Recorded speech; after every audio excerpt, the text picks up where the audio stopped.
నమస్తే welcome to prime time bull. Telangana ప్రజలు ఎప్పుడెప్పుడా అని ఎదురు చూస్తున్న పథకాలు ప్రారంభమయ్యాయి. నారాయణపేట జిల్లా చంద్రవంచ గ్రామంలో 4 ప్రతిష్టాత్మక పథకాలను సీఎం రేవంత్ రెడ్డి ప్రారంభించారు. రైతు భరోసా, ఇందిరమ్మ ఇళ్లు, రేషన్ కార్డులు, ఇందిరమ్మ ఆత్మీయ భరోసా పథకాలను రేవంత్ ప్రారంభించారు. హైదరాబాద్ మినహా మిగిలిన 606 మండలాల్లోని ఒక్కో గ్రామంలో లబ్ధిదారులందరికీ పథకాలను అమలు చేయాలని ప్రభుత్వం నిర్ణయించింది. ఇచ్చిన మాట ప్రకారం పథకాలు ప్రారంభించుకున్నామని సీఎం రేవంత్ రెడ్డి అన్నారు. ఇచ్చిన హామీల అమలుకు నిరంతరం శ్రమిస్తున్నామని తెలిపారు. నిరుపేదల సొంతింటి కలను తమ ప్రభుత్వం నెరవేరుస్తుందన్నారు. భూమి లేని రైతు కూలీల కోసం ఇందిరమ్మ ఆత్మీయ భరోసా పథకం కింద 12,000 అందిస్తున్నామన్నారు. పేదల కళ్లల్లో ఆనందం చూడాలన్నదే మా ప్రభుత్వ లక్ష్యమని రేవంత్ రెడ్డి అన్నారు. బీఆర్ఎస్ అధ్యక్షుడు కేసీఆర్ పై రేవంత్ రెడ్డి విరుచుకుపడ్డారు. అసెంబ్లీకి రాని ప్రతిపక్ష నేత కేసీఆర్ ను ఏమనాలన్నారు. అలాంటప్పుడు కేసీఆర్ కు ప్రతిపక్ష నేత పదవి హోదా ఎందుకు అన్నారు. ఫామ్ హౌస్ లో పడుకొని పరిపాలన చేస్తామంటే కుదరదన్నారు.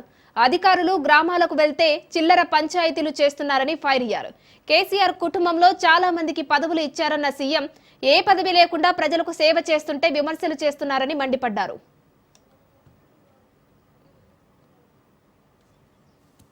మొదటి విడత రైతు భరోసా 7,625 కోట్ల రూపాయలు రైతుల ఖాతాలో వేసి రైతులకు రైతు భరోసా కార్యక్రమాన్ని మనం అమలు చేయడం జరిగింది.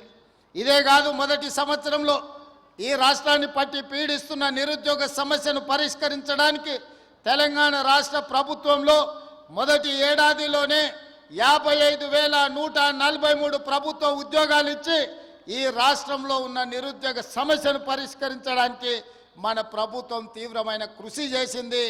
2023 వరకు మన కొడంగల్ శాసనసభ నియోజకవర్గానికి ఎవరు అధికారంలో ఉన్నా, ఎవరు ఏ హోదాలో ఉన్నా మన నియోజకవర్గానికి జరగాల్సినంత న్యాయం జరగలేదు. ఇవాళ రాష్ట్రంలో ఎవరికి ఏ సంక్షేమ పథకం అందాలన్నా కొడంగల్ శాసనసభ నియోజకవర్గ ప్రజలు ఈరోజు తీర్పునిచ్చే ఆదేశాలు ఇచ్చే పరిస్థితికి ఇవాళ కొడంగల్ శాసనసభ నియోజకవర్గం చేరుకున్నదంటే ఇది మన అందరికీ గౌరవం. చదువుకోవడానికి మన పిల్లలకు విద్యాలయాలు ఉండాలని, చదువుకున్న మన పిల్లలకు ఉద్యోగ ఉపాధి అవకాశాలు రావాలని ఆ పరిశ్రమలను తీసుకొచ్చే ప్రయత్నం నేను చేస్తుంటే చంద్రశేఖరరావు ఆయన మనుషులు మనకు అడ్డం పడి ఎట్లయినా కొడంగల్ను ముంచాలని ఇవాళ కొడంగల్ అభివృద్ధికి అడ్డం పడుతున్నారు. మీరందరూ సహకరించండి, మీరందరూ ఆలోచన చేయండి. 13 నెలల ఒక్కరోజైనా ప్రధాన ప్రతిపక్ష నాయకుడు అసెంబ్లీకి వచ్చినా మీరు ఆలోచన చేయండి. ప్రధాన ప్రతిపక్ష నాయకుడు అసెంబ్లీకి రానప్పుడు, ఊర్లో ఎన్నికైన సర్పంచ్ ఊర్లో లేనప్పుడు, ఎంపీపీ సమావేశాన్ని నిర్వహించినప్పుడు వాళ్ళు ఉండాల్సిన అవసరం ఉందా? ఇవాళ సర్పంచ్ ఊర్లో లేకపోతే ఊరిడు అని మనం అంటాం. మరి ప్రతిపక్ష నాయకుడు సభకు రాకపోతే ఏమనాలో మీరు ఒక్కసారి ఆలోచన చేయండి. ఆయనకు బాధ్యత లేదా? అధికారం ఉంటే అధికారం చెలాయిస్తాడు, అధికారం అడ్డం పెట్టుకొని కొల్లగొడతాడు. ఇది తప్ప ప్రతిపక్ష నాయకుడిగా వారు బాధ్యతలు నిర్వహించరా అని నేను అడుగుతున్నా. నేను రాష్ట్రం నలుమూలలో తిరిగినా ఈ శాసనసభ నియోజకవర్గంలో మీకు అండగా తిరుపతి రెడ్డి గారు ఎప్పుడు అందుబాటులో ఉంటాడు. మీకు ఏ కష్టం వచ్చినా, ఏ సందర్భం వచ్చినా, ఏ పదవి ఉన్నా లేకపోయినా మీకోసం ఎప్పటికప్పుడు ఎవరికి ఏ కష్టం వచ్చినా, ఏ ఇంట్లో పెళ్ళున్నా, ఏ ఇంట్లో ఏ ఇబ్బంది ఉన్నా మా సోదరుడు మీకు అండగా నిలబడ్డాడు. ఆయన రామారావు అంటున్నాడు ఏం పదవి ఉందని. నేను అడుగుతున్నా దిక్కుమాలినోని, మీ అన్నదమ్ములలో ఉన్నోళ్ళందరికీ పదవులు తీసుకున్నావు. ఆయన నీ సడ్డకుని కొడుకుకి రాజ్యసభ తీసుకున్నావు, నీ చెల్లెల్ని ఎంపీగా ఓడగొడితే ఎమ్మెల్సీ తీసుకున్నావు, నువ్వు మంత్రి తీసుకున్నావు, నీ మా బావ మంత్రి తీసుకున్నావు, నీ నాయన ముఖ్యమంత్రి తీసుకున్నావు, నీ ఇంటిలి పదవులు తీసుకున్నారు. కానీ మేము ఏ పదవి తీసుకోకుండా ప్రజలకు సేవ చేస్తే దాన్ని కూడా తప్పు అంటున్నారు. రేవంత్ రెడ్డికి సవాల్ విసిరారు మాజీ మంత్రి హరీష్ రావు. గజ్వేల్ ప్రజ్ఞాపూర్ మున్సిపల్ పాలకవర్గం అభినందన సభలో హరీష్ రావు పాల్గొన్నారు. ఈ సందర్భంగా సీఎం రేవంత్ పై విమర్శలు చేశారు. మహబూబ్ నగర్ పెండింగ్ ప్రాజెక్టులు బీఆర్ఎస్ పార్టీ పట్టించుకోలేదని, సీఎం రేవంత్ అబద్దాలు ఆడుతున్నారని మండిపడ్డారు. దేవుడిపై నమ్మకం ఉంటే కురుమూర్తి ఆలయానికి రేవంత్ రావాలని, తడిబట్టలతో ఇద్దరం గుడిలోకి వెళ్దామంటూ హరీష్ రావు సవాల్ విసిరారు. టీడీపీ 10 ఏళ్లు, కాంగ్రెస్ హయాంలో 10 ఏళ్ల పాటు ప్రాజెక్టులను పట్టించుకోలేదని కొడంగల్లో ప్రశ్నించిన పాపానికి రైతులకు బేడీలు వేయించారన్నారు. ఆనాడు ఏ దరఖాస్తు లేకుండా కేసీఆర్ సంక్షేమ పథకాలు అమలు చేయలేదా అంటూ హరీష్ రావు ప్రశ్నించారు. ఎంతసేపు ప్రతిపక్షాలను తిట్టుడు, కేసీఆర్ను తిట్టుడు తప్ప రేవంత్ రెడ్డికి పాలన చేత కాదని ఘాటుగా విమర్శించారు.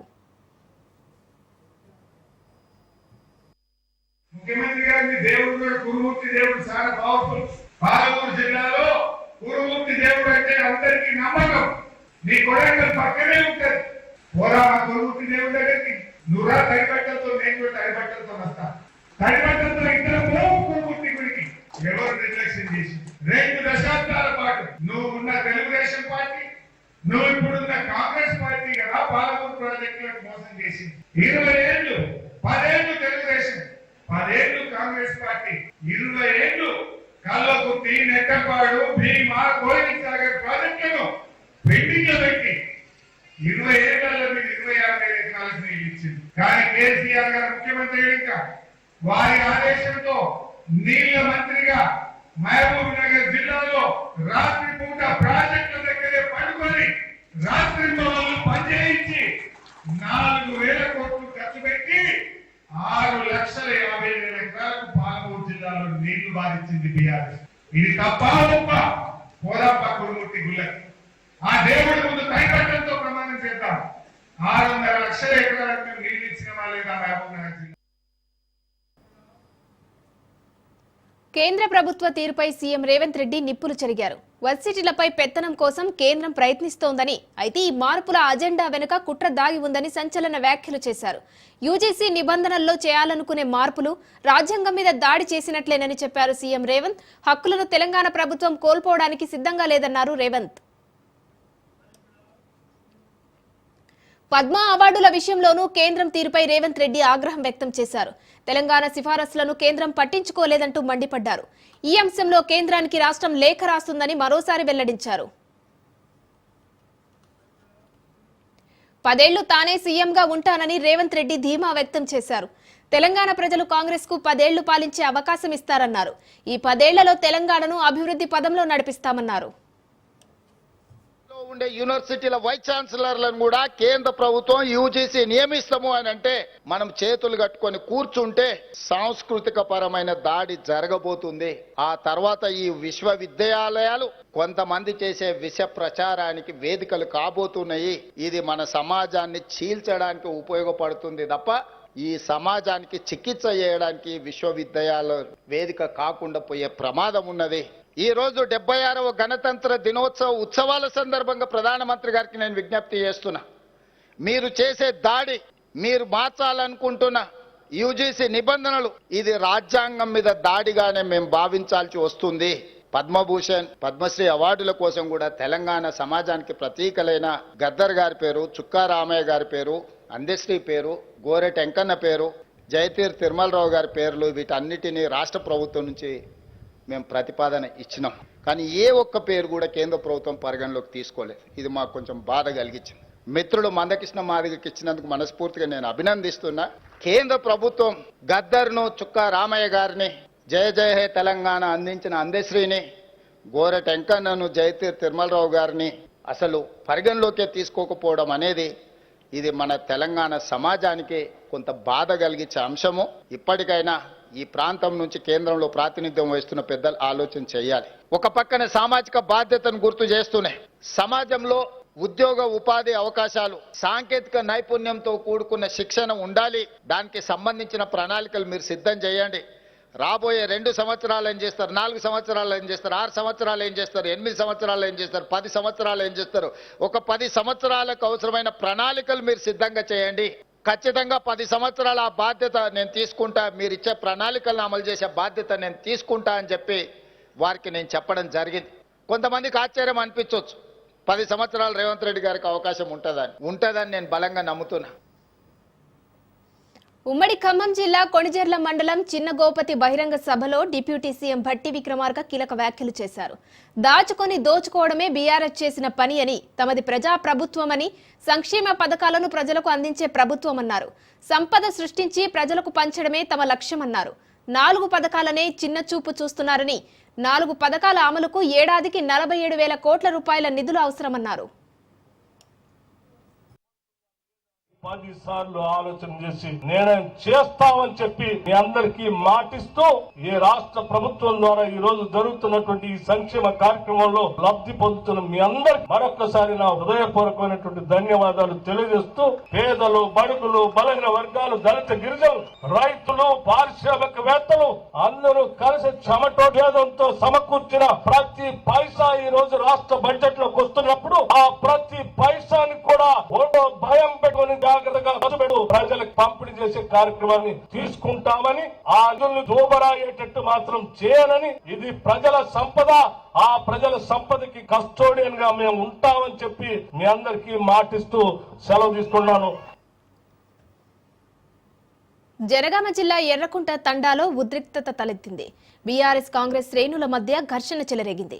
4 ప్రభుత్వ పథకాల ప్రారంభ సభలో గందరగోళం నెలకొంది. మంత్రి పొంగులేటి వస్తున్నారని బీఆర్ఎస్ నేతల్ని పోలీసులు ముందస్తు అరెస్టు చేశారు. బీఆర్ఎస్ నేతల్ని ఎందుకు అరెస్టు చేశారంటూ ఎమ్మెల్యే పల్లా ఆగ్రహం వ్యక్తం చేశారు. బీఆర్ఎస్ కాంగ్రెస్ నేతల మధ్య వాగ్వాదం, ఘర్షణ చెలరేగింది. మెదక్ జిల్లా నర్సాపూర్ నియోజకవర్గంలో ప్రజాపాలన కార్యక్రమంలో మరోసారి ప్రోటోకాల్ వివాదం రాజుకుంది. కౌడిపల్లి మండలం వెంకటాపురం గ్రామంలో ఎమ్మెల్యే సునీత లక్ష్మారెడ్డి, జిల్లా గ్రంథాలయం సంస్థ చైర్పర్సన్ సుహాసిని రెడ్డి మధ్య వాగ్వాదం చోటు చేసుకుంది. సుహాసిని రెడ్డి సంక్షేమ పథకాల పత్రాలు లబ్ధిదారులకు పంపిణీ చేస్తుండగా సునీత లక్ష్మారెడ్డి అభ్యంతరం తెలిపారు. దీంతో వేదికపైనే మైక్ విసిరేసి వెళ్లిపోయేందుకు సిద్ధమయ్యారు ఎమ్మెల్యే. దీంతో స్థానికుల విజ్ఞప్తి మేరకు పత్రాలు పంపిణీ చేశారు.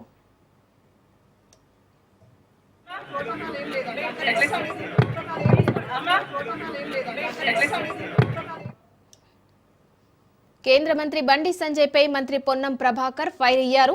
ఇళ్లకు ఇందిరమ్మ పేరు పెడితే డబ్బులు ఇవ్వరా, ఎలా ఇవ్వరో మేము చూస్తామన్నారు. బండి సంజయ్ ఆయన ఇంట్లో నుంచి డబ్బులు ఇవ్వడం లేదని గుర్తు చేశారు. రాష్ట్రం నుండి 10 నెలల కాలంలో జీఎస్టీ రూపంలో 37,000 కోట్ల రూపాయలు కేంద్రం వసూలు చేసిందన్నారు.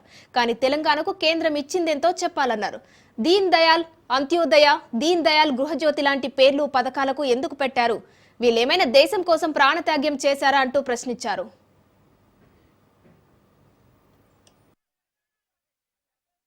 ఇంత గొప్ప కార్యక్రమాలు జరుగుతూ ఉంటుంటే ఉమ్మడి జాబితాలో ఉండే విధంగా మనం రాజ్యాంగాన్ని ఏర్పరచుకున్నాం. అది తెలియకుండా, అవగాహన లేకుండా ఇందిరమ్మ పేరుంటే ఇళ్లకు డబ్బులు ఏమంటా ఉన్నారు. కొంతమంది సొంత జేబుల్లోకే ఇచ్చినట్టుగా. అన్ని దగ్గర పెట్టుకొని మాట్లాడండి.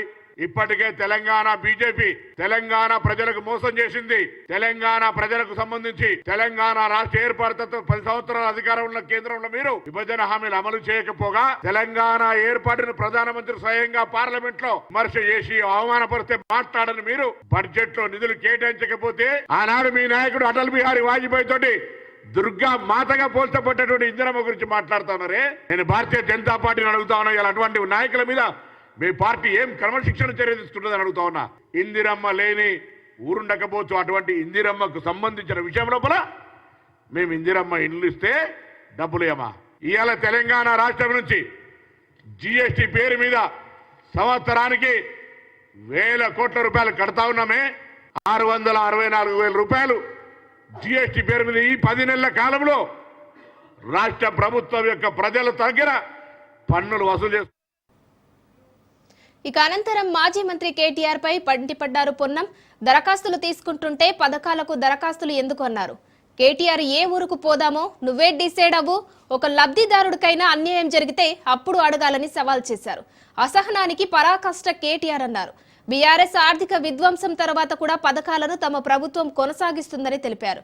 కేటీఆర్ కు సంక్షేమం జీర్ణం కావడం లేదన్న పొన్నం, అందుకే ఈనో ప్యాకెట్లు పంపిస్తున్నామన్నారు. సిరిసిల్ల నియోజకవర్గంకి వస్తావా, మీ బావగారి సిద్దిపేటకి వస్తావా, నాయన గారి గజ్వేల్కి వస్తావా, ఎక్కడికి వచ్చినా అర్హత కలిగిన వాళ్ళు ఎవరైనా మిస్ అయితే కాంగ్రెస్ పార్టీ నాయకత్వం మీకు జవాబు చెప్పడానికి సిద్ధంగా ఉన్నది. కనీసం ఇప్పుడైనా కొంత ప్రభుత్వం ఏర్పడ్డ మొదటి నెల నుంచే పిల్లి శాపనార్థాలు పెడుతూ ప్రభుత్వం కూలిపోతుంది, ప్రభుత్వం ఉండదు, అనేక రకాలుగా శాపనార్థాలు ఏమిటండి. మీరు ఒకటెనుకొకటి 200 యూనిట్ల ఉచిత విద్యుత్, మహిళలకు ఆర్టీసీ బస్సు, 500 గ్యాస్ సిలిండర్లు, 55,000 ఉద్యోగాలు, సన్నవడ్లకు పైసలు, వెజ్ ఛార్జీల పెంపు, రైతు మన ఆరోగ్యశ్రీ 5 నుంచి 10 లక్షలు కార్యక్రమాలు చేసుకోవడం బర్దాష్ కి బాహర్ అంటారు. అసహనానికి పరాకాష్ట. ఆలోచన లేకపోతే అజీర్తిగా ఉంటే మా వాళ్ళంతా కొంత కార్టూన్స్ వేసి ఈనో ఆ ప్యాకెట్లు కూడా పంపిస్తాం అందరికీ. ఆ విధంగా కాంగ్రెస్ చేస్తున్న కార్యక్రమాలను సిఐడి కస్టడీలో ఉన్న సమయంలో తనపై దాడి చేసిన వారిని గుర్తించానని ఏపీ డిప్యూటీ స్పీకర్ రఘురామకృష్ణరాజు వెల్లడించారు. సిఐడి కస్టడీలో ఆయన్ని చిత్రహింసలకు గురిచేసి అంతమొందించేందుకు యత్నించినట్లు కేసు నమోదైంది. దీనికి సంబంధించి ఐడెంటిఫికేషన్ పరేడ్ ప్రక్రియ నిర్వహించారు. జిల్లా జడ్జి సమక్షంలో నిందితుడిని గుర్తించే పరేడ్ ప్రక్రియలో రఘురామ పాల్గొన్నారు. న్యాయస్థానం సమన్లతో కోర్టుకు వచ్చినట్లు తెలిపారు. తన గుండెలపై కూర్చొని కొట్టిన వ్యక్తిని స్పష్టంగా గుర్తించానని తెలిపారు. అందులో క్లియర్గా నా గుండెల మీద కూర్చున్న వాళ్ళు నేను గుర్తించడం జరిగింది. ఎవరన్నది ఇతనైతే నేను గుర్తించా, ఖచ్చితంగా ఇతనే అని చెప్పి చెప్పా. మరి అతను అందరూ అనుకునే వ్యక్తి కాదా అన్నది మరి నేనైతే నా గుండె ముసుగు లేదండి. ఎందుకంటే నేను యాక్చువల్గా నా చెస్ట్కి బాగా దగ్గరగా కూర్చుని నన్ను 2-3 షాట్లు కొట్టినప్పుడు అప్పుడు రైట్ గా జారింది. నేను ముసుగు అవసరం లేదు, ముసుగున్నా లేకపోయినా ఈ వ్యక్తికి మిగిలిన వాళ్ళు దూరంగా ఉన్నారు. ఇతను బాగా మరీ దగ్గరగా గుండెల మీద కూర్చుని సెల్ ఫోన్ ఓపెన్ చేయమని అతి దగ్గర. టీడీపీ ఎమ్మెల్యే భూమా అఖిల ప్రియ అత్యుత్సాహం చూపించారు. శిలాఫలకంపై తన ఫోటో ఏర్పాటు చేసుకున్నారు. అఖిల ప్రియ శిలాఫలకానికి పసుపు రంగులు వేయించి దానిపై ఆమె ఫోటో ఏర్పాటు చేసుకున్నారు. దీంతో భూమా అఖిల ప్రియ తీరుపై విమర్శలు వెల్లువెత్తుతున్నాయి. ఇది ఏ ప్రభుత్వ నిబంధనలోకి వస్తుందో చెప్పాలంటూ కూటమి ప్రభుత్వాన్ని ప్రతిపక్షాలు ప్రజలు ప్రశ్నిస్తున్నారు.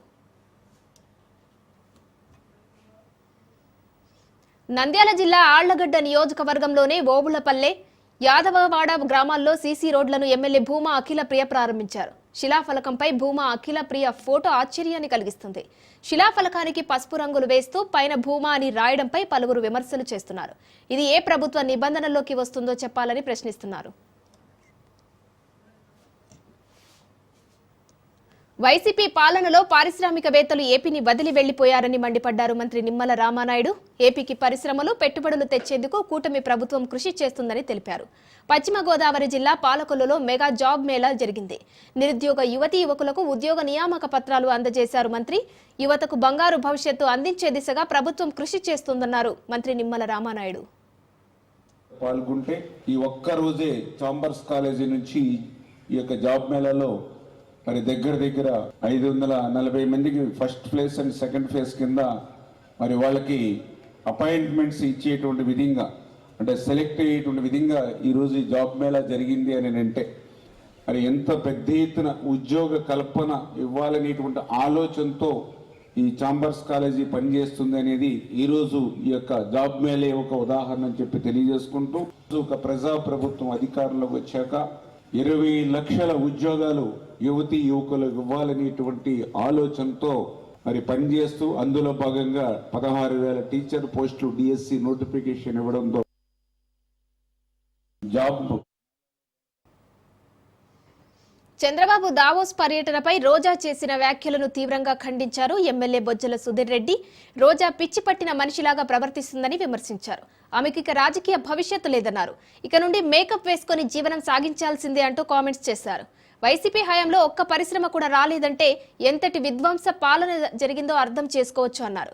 విజయసాయిరెడ్డి గత 5 ఏళ్లలో విచ్చలవిడిగా పాపాలు చేసి ఇప్పుడు వైసీపీకి రాజీనామా చేయడం విడ్డూరమన్నారు. ఇక వ్యవసాయం చేస్తానని విజయసాయిరెడ్డి అనడం రైతులకు అవమానకరమన్నారు. విజయసాయిరెడ్డి చేసిన పాపాలపై విచారణ జరపాలని సుధీర్ రెడ్డి డిమాండ్ చేశారు. ఏ రోజు కూడా నీకు ప్రజలు అనేది హర్షించరు, దయచేసి ప్రజలు కూడా చూసి నేను నవ్వుతా ఉన్నారు అని చెప్పి తెలియదు. విజయసాయిరెడ్డి రాజీనామా నా దగ్గర డ్రామా అయ్యా. రేపు పొద్దున 100% ఐటీ కావచ్చు, ఈడీలు కావచ్చు, ఇవన్నీ రేటు జరగాలి ఆయన మీద. ఎందుకంటే ఇన్ని రోజులు చేసిందంటే చేసి సంపాదించి నేను ప్రతివర్తనంటే నమ్మేటోడు ఎవడు లేడు. దొంగే కాబట్టి నేను పోయి వ్యవసాయం చేస్తాను. డబుల్ ఇంజిన్ సర్కార్తో వేగవంతమైన అభివృద్ధి జరుగుతుందని ఎంపీ పురంధేశ్వరి అన్నారు. తూర్పుగోదావరి జిల్లా చాగల్లు మండలం మార్కొండపాడు గ్రామంలో 50 లక్షలతో నిర్మించనున్న పబ్లిక్ హెల్త్ యూనిట్ బ్లాక్ కు ఆమె శంకుస్థాపన చేశారు.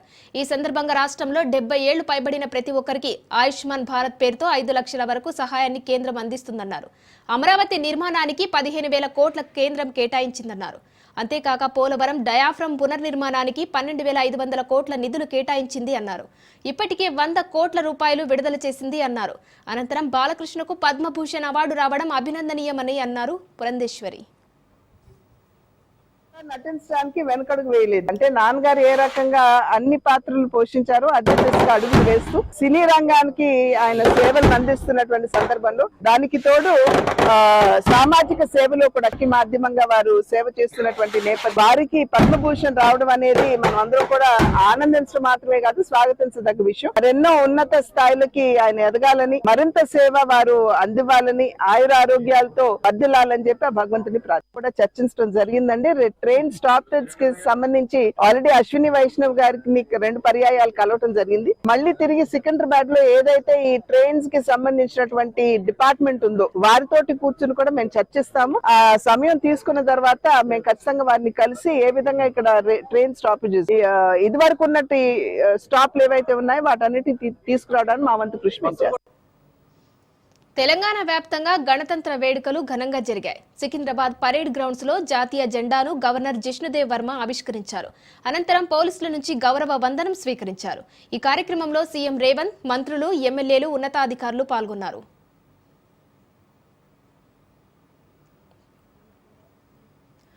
ప్రజలకు ఇచ్చిన హామీలను తెలంగాణ ప్రభుత్వం నెరవేరుస్తుందన్నారు తెలంగాణ గవర్నర్ జిష్ణుదేవ్.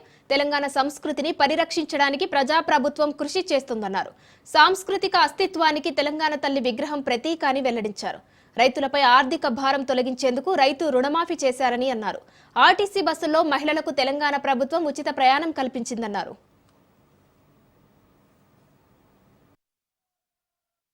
ప్రజాప్రభుత్వం has been giving priority to preserve the Telangana culture and traditions. Agriculture remains the backbone of Telangana's economy. Under this government, Telangana has achieved the remarkable feat of emerging as the state with the highest paddy production in the country, with a record production of 1.59 crore tons during 2024 rainy season. The government stood by its word and within 27 days implemented the 2 lakh crop loan waiver to alleviate financial burdens and fulfill the aspirations of farmers across the state. Of rupees 12,000 per acre annually through Raitu Bharosa empowers farmers to invest in better yields. At the same time, it ensures that all the arable land get the benefit. Government, with an aim to uplift landless agricultural labor, has come up with Indra Amma Atmiya Bharosa that provides rupees 12,000 per annum to support land. విజయవాడలోని Indira Gandhi municipal ground లో AP governor justice Abdul Nazir జాతీయ జెండాను ఆవిష్కరించారు. పోలీసుల నుంచి గౌరవ వందనం స్వీకరించారు. ఈ కార్యక్రమంలో CM Chandrababu, deputy CM Pawan Kalyan, మంత్రి లోకేష్ పాల్గొన్నారు. ఎన్డీఏ కూటమికి ప్రజలు అధికారం ఇచ్చారని ఏపీ గవర్నర్ నజీర్ తెలిపారు. 93% స్ట్రైక్ రేట్తో ప్రజలు అద్భుతమైన విజయాన్ని అందించారని అన్నారు. గత ప్రభుత్వం అసమర్థతతో రాష్ట్ర ఆర్థిక వ్యవస్థ దెబ్బతిన్నదని వెల్లడించారు. గవర్నర్ నజీర్ రాష్ట్ర ఆర్థిక పరిస్థితిని చక్కదిద్దడానికి చర్యలు తీసుకుంటున్నామని తెలిపారు. పోలవరం, అమరావతి, విశాఖ స్టీల్ ప్లాంట్కు కేంద్రం సహకారం అందిస్తోందన్నారు. స్వర్ణాంధ్ర విజన్ 2047 ప్రణాళికతో పురోగమిస్తోందని చెప్పారు Nazir. That we were compelled to first present a vote on account budget. The vote on account budget provided the breathing space needed to examine the depth of the fiscal management, uncover the diversion of funds, and understand the numerous liabilities and unpaid dues that had crippled governance. It was a critical step in laying the groundwork for the recovery. దేశవ్యాప్తంగా 76వ గణతంత్ర దినోత్సవ వేడుకలు ఘనంగా జరిగాయి. ఢిల్లీలోని కర్తవ్య పథ్లో నిర్వహించిన గణతంత్ర దినోత్సవ వేడుకల్లో రాష్ట్రపతి ద్రౌపది ముర్ము, ప్రధాని మోదీ, కేంద్ర మంత్రులు పాల్గొన్నారు. తొలుత నేషనల్ వార్ మెమోరియల్లో అమరవీరులకు ప్రధాని మోదీ నివాళులు అర్పించారు. తర్వాత ప్రధానితో పాటు రక్షణ మంత్రి రాజ్నాథ్, త్రివిధ దళాధిపతులు, చీఫ్ అండ్ డిఫెన్స్ స్టాఫ్ కర్తవ్య పథకు చేరుకున్నారు. అనంతరం గుర్రపు బగ్గీలో కర్తవ్య పథకు వచ్చిన ముర్ము జాతీయ జెండాను ఆవిష్కరించారు. ఈ ఏడాది గణతంత్ర వేడుకల్లో ఇండోనేషియా అధ్యక్షుడు ప్రబోవ్ సుబియాంతో ముఖ్య అతిథిగా పాల్గొన్నారు.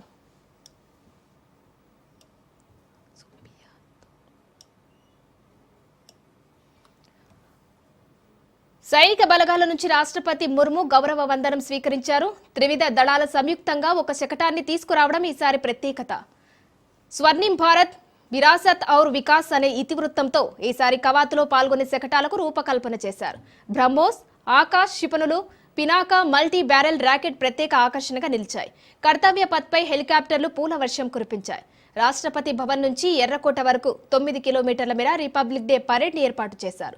రాష్ట్రాలు, యూటీలు, కేంద్ర శాఖలకు చెందిన 31 శకటాలను ప్రదర్శించారు.